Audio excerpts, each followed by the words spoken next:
This is Dick Pantywaist, and I'm here as a public service to show you what to do when you are caught in the middle of an intersection and it says, don't walk. Simply get down on your hands and knees and crawl through the remainder of the intersection. You are breaking no laws, but at the same time, you get to the other side, which is your objective in the first place. This is Dick Pantywaist. We're going to drive a little bit farther down the street here. We know that they've got more streets blocked off. They're doing everything they can to keep people out of the red zone. We were lucky to even get through. We were lucky to survive that earthquake, which you witnessed live on WOTV Action Cam News. Let's go down the street here. We've heard reports of a brand new school that was just built being completely leveled by that last earthquake. So we're going to go down the street here now to see if we can see some evidence of anything, of the school being left, of kind of casualties we've had. This is a sad day for a newsman with my credentials and a news camera person with Ken's credentials. We're coming on the spot where that school was. Already the wrecking crews are here. They're digging through the rubble. You can hear helicopters buzzing overhead up there. This is terrible. You can see there's absolutely nothing left of the school. Workmen digging through, looking for survivors. I doubt whether there are any survivors. This destruction was just too awesome.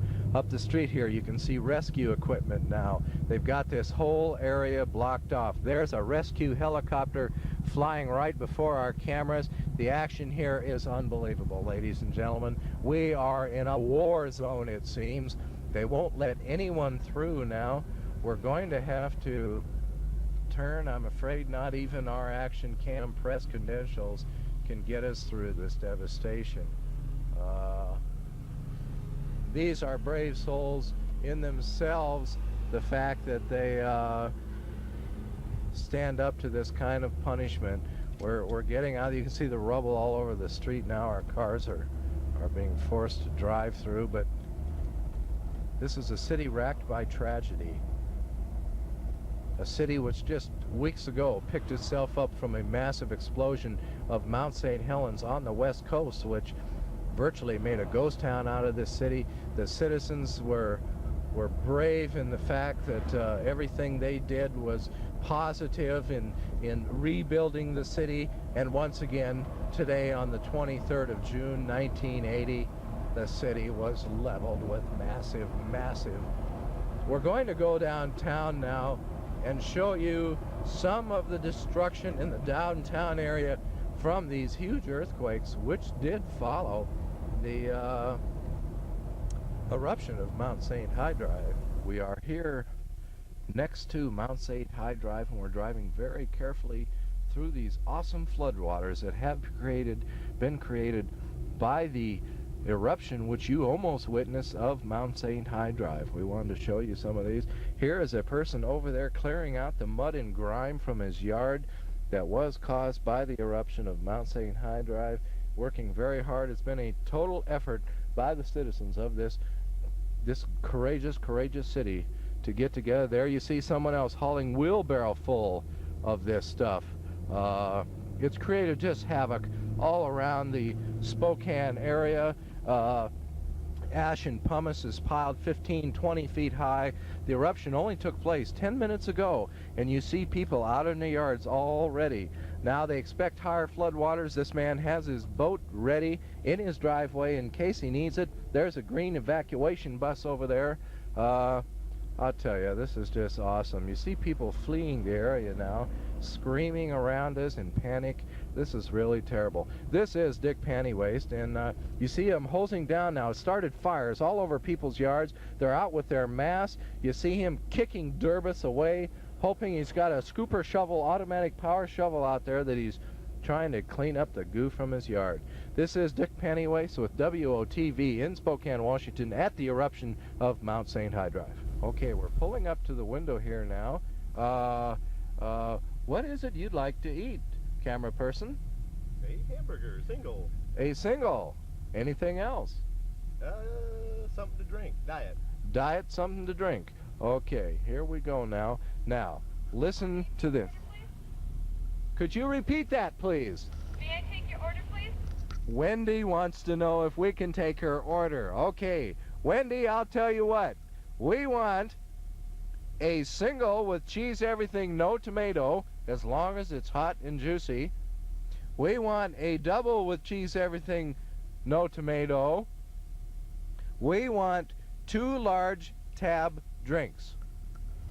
Care for any fries today?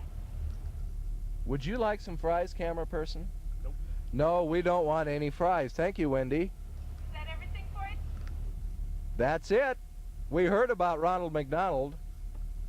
Thank you. That comes to $4.39. Thanks, Wendy. Wendy is really cheap today, only $4.39.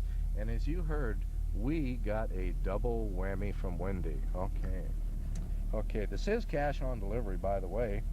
And you've got to understand that Wendy is a very small person, and she fits in a sack. That's to disguise the whole thing, so police officers, come along. Now we're going to hear some words from Wendy's Hi. mama. Please. Please repeat that. That's $4.39, please. Wendy says, Wendy's representative says it's $4.39, and we're going to get Wendy in a sack. Okay. You see all the representatives busily working in there, handing out money. They give us change. You come to Wendy's and you get change for your $10 bill, and you get 2 pieces of Wendy. This is great. Okay. We are at the world-famous Wendy's hamburgers. You can see everyone in there. Now they want to know why we're getting this on film. All of a sudden, they're all panicking. Do you suppose this illegal process could be gotten on film and used against us in a court of law? Actually, we're part of Ronald McDonald's defense. We want everyone to know that Wendy is loose and gives it to anybody. Now we're getting Wendy in a sack. Thank you. That was Karen, Wendy's representative. All right. Have a nice one. Okay. Well, we filmed the process at Wendy's Hamburgers, and now we're going to stop and we're going to eat our lunch as you see everyone else eating Wendy on the inside. Thank you. This is Dick Pantywaist. This is Dick Pantywaist again, and once again we are in Spokane, Washington, where it's rather noisy with trucks and vehicles. We're across the street from Walker's Unfinished Furniture, as you noticed, where it claims 20% off solid oak furniture, lowest prices in town. Well, of course, being the investigative reporters that we are, we wanted to go in. We talked to them about their unfinished furniture and how they could sell it so cheap. Their question was, we can sell it so cheap because it's not finished. So we decided we wanted to show you all some of Walker's unfinished furniture. First, we're going to show you right here under my feet on display across the street a Walker's sofa. This is a beautiful, ruggedly built sofa, tough, hard as nails, but unfinished. We're going over here now, and we have the love seat for the sofa. Once again, high quality oak, but unfinished. We go over here. Here is a Walker's unfinished end table, if you can understand what I mean. It goes on the end of the sofa. Over here is a dresser for your bedroom, 20% off, lowest prices in town. We're going over here. This is something Walker's didn't want to tell us what it was, but it's unfinished. Now we're going over here, and here's a little more Walker's unfinished furniture, not quite finished, but 20% off. This is a dresser for your bedroom. This is quite a deal from Walker's Unfinished Furniture. We just want to let you know the kind of deals that are available here in Spokane, Walker's Unfinished Furniture. This is Dick Pantywaist reporting from Spokane. Thank you and good Good night. afternoon, ladies and gentlemen. This is Dick Pantywaist, and we are here at the Town Center Motel in Spokane, Washington. And as you know, there has been a technological breakthrough in the science of motel rooms. If you noticed right here, they have rooms that don't smoke. We have asked the manager earlier if we could get in and see one of these non-smoking rooms. He says no, they are resting now. It is hard not to smoke. But we'd like to show you, we just wanted to show you and let you know that there are rooms that don't smoke. These are healthy rooms. These rooms do 15 laps around the motel every day. They are located up on top. They are the ones with the drapes closed, so they do not get any outside influence of smoking into the room. Thank you, Town Center Motel, for giving to us a tremendous, tremendous breakthrough in motel technology, the science of motels, rooms that do not smoke. This is Dick Pantywaist, and we have been at the Town Center Motel in Spokane, Washington. Thank you, and good afternoon.